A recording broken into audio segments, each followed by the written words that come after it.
might start turning the curve, especially with a vaccine coming out and the hopes of this pandemic being over with.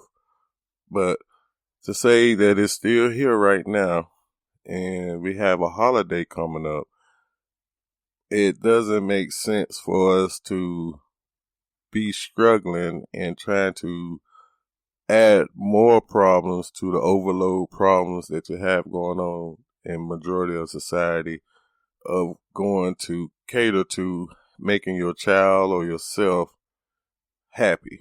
In our household, we have came more closer than ever. And a lot of things that I'm not traditionalized on, I try to explain that to my young children. And I know that it would be hard to explain things to of age, a young man or young woman of in their teens or even an 8-year-old. I think that is complicated. But find creative ways to explain to your child to maybe lead up to their generation to look at this as the past of us going exuberant on Black Friday, the doors, people running over each other. Now we got more things going to the internet, shipping and of that nature. A lot more social distance things are coming out of this pandemic that I feel that should have been going on before the pandemic. Right. But with it still being here, we pray from the Transition to Changes mission that the good thing that's coming out of this pandemic is downsizing. I don't feel that a child, or I know that I'm not raising my child to be a materialistic child. She will be more consciously aware of the choices that she make when it comes to material consumption. She will not overcompensate for anything of the past that she knows only modern history of. So from Transitional Changes Mission, we challenge you to make it your mission to speak with your loved ones and your children and your grandchildren about consuming materials and what is the reasoning behind it and how can you make it better. Not saying don't go out and buy anything, just watch what you buy so that it doesn't become over exuberant.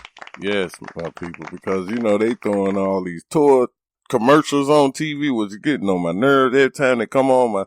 My child said, "Daddy, I want that. I want this. I want that." And some of the things she don't even know what she want, but she just see the influence of it.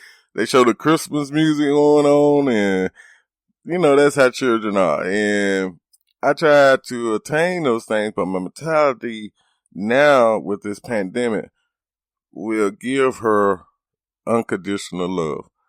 That's one thing that this show promotes, is to change the mind state from the materialistic ways of doing things to the reality way of doing things. Even with Thanksgiving being changed this year, that we had a show on, and thanks to the audience for tuning in to that show, we was giving out creative ways to do Thanksgiving different this year.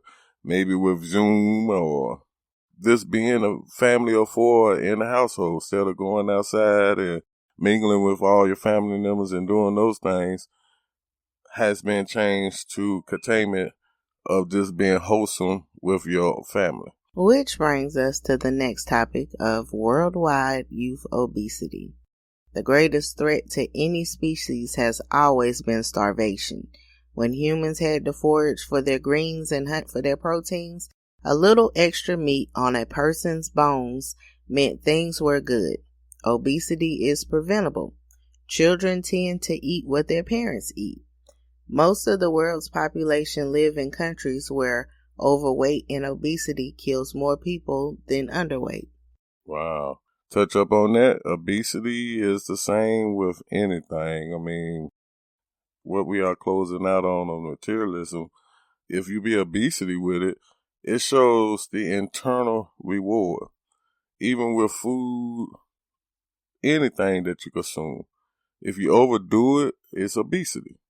And most of the time, anything that has the obesity in front of it is a negative word. I mean, it's just a negative word concept of you over dwelling in what you are rewarding yourself with. It's obsessive. I mean, the highest number of obese children lives in China, like 28 million, followed by the United States at 13 million. India is at 7.5 million, Brazil is at 5.2 million, and Mexico is at 5.1 million. Egypt, Indonesia, Turkey, Pakistan, and Iraq, they complete the top 10 countries.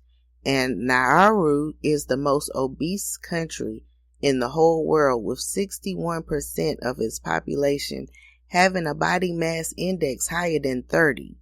And there are way too many, over 340 million children and adolescents ages 5 to 19 were overweight or obese in 2019.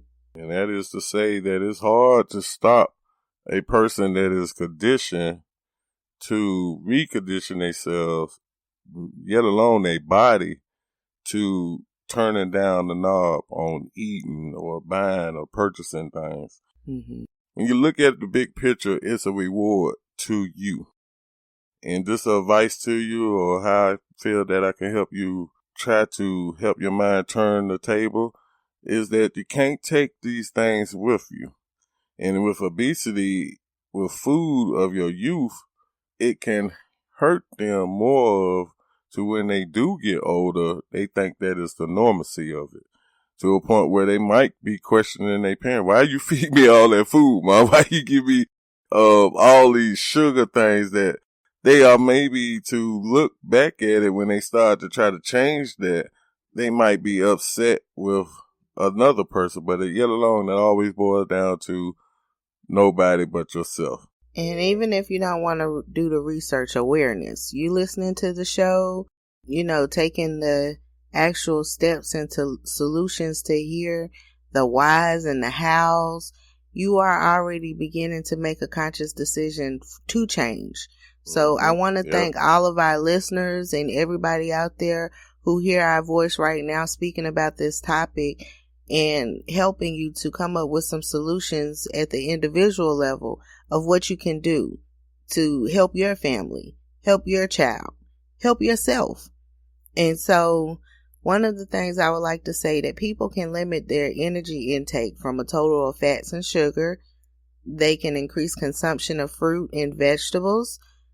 They can engage in regular physical activity, 60 minutes a day for children, and 150 minutes spread throughout the week for adults. That's all you need. Individual responsibility can only have its full effect where people have access to a healthy lifestyle.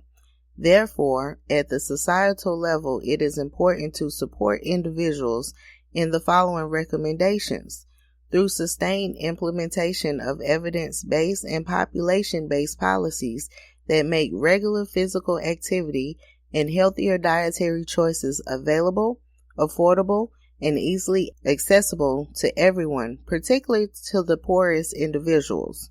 The food industry can also play a significant role in promoting healthy diets, King, by reducing the fat, sugar, and salt content of their processed foods, ensuring that healthy and nutritious choices are available and afforded to all consumers, and restricting marketing of foods high in sugars and salts and fats, especially those foods aimed at children and teenagers.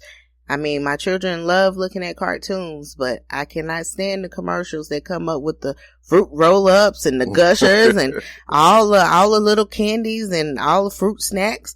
So, I mean, they can ensure the availability of healthy food choices, and also come up with some commercials supporting regular physical activity practices. We pray for the ones that we are not leaving out, from us having knowledge of looking at different shows like Dr. Phil's and other type of shows, showing a parent that has tried all these avenues and a child is still being physical with them or having mental breakdowns of not being able to eat.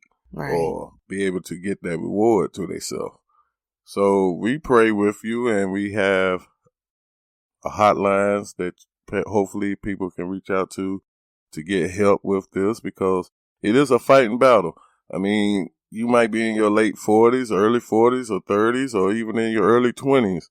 your child is going to be a reflection of you, and you don't want to be ending up being in your senior life looking at your child going through health issues that could have been prevented from you conditioning them from eating the way that they ate when they was younger. Or eating the way that you eat. Now you're on a weight loss journey, but here your youth is, they are still at obesity rate. So really, you are conditioning yourself to a healthy life, but you're forgetting about the child back here. Grab their hand, bring them back up, because children tend to eat what their parents eat. So if you change your diet to pescatarian, guess what? The whole family is pescatarians now. Yes. And also watch that BM, body mass. You can look that up for different heights and ages. You don't have to be a perfection at it, but at least give it a try, because our youth is our future. That's right. With that said, we just need to do and participate in this movement with Transition to Change's mission of communication. That's one thing that I feel that could be explained to a young child, the reason why mama and daddy has cut down on snacks, reason why we are eating on a schedule, reason why your plate now is starting to be smaller for your BM. I think these kids now are coming out talking. Yes. Yes. I feel that a lot of communication things that your parents might didn't touch on with you, you can change that today. Or make the transition towards the change. So you have a choice. Help your child understand that there are choices. And we urge individuals in the medical and scientific community as well to seek a better understanding of the biological factors that maintain obesity and to approach it as a disease that cannot be reliably prevented or cured with currently methodologies. So it's time for everyone to open up in a brand new way, to come up with ways that would be able to support that obesity is not a simple matter of calories in versus calories out. I know one thing, I can give y'all something that can scare your kids from eating. It even scares me when I looked up this and got this knowledge, and making me even do more research on the food or the food that's out here that's available for you to eat. And one thing that I read up on was, it was an ad saying that 95% of the grocery foods that you see in your grocery store is not real. It's not designed for human consumption. It even went as far as the fruits, vegetables, can be genetically modified. And from the experience of me going to the country and way down into the South, and I was upon a family that was eating off the land, had their own farm in a backyard, to a point to where I said, where Joe at? And he said he's in the refrigerator. But by me eating a chicken leg from down there, it was like one bite. I mean, that was the smallest chicken leg I ever seen in my life. And he said that chicken was rose by him. He knew everything that chicken ate. No steroids or none of that was inside that chicken. And that was the reason why the size of it was less bigger than my hand. So maybe you can explain these things to your child or to your neighbors and friends. Watch what you eat, because it does come out into your pores. And one of the things that most of all the religions that I have read up on has said, hunt for your food intake. Basically, that's what a large majority of the religion says. And pray over them. I took that accountability and look at some of the philosophies of that. And basically what it was saying to me, when I go fishing and I pull that fish out the water, I know what type of fish that is. I could take a picture now with this technology and it'd tell me what type of fish that is. Mm-hmm. If I had a farm in my backyard, which I am working on very soon, yes, I would know what the animals that I'm feeding, what they are consuming, right, to be able to consume into my body. Mm-hmm. So a lot of these philosophies that is in many religious books are telling them something to the knowledge of how reality should be as you carry yourself on in this realm. Meaning that if you kill it, you know what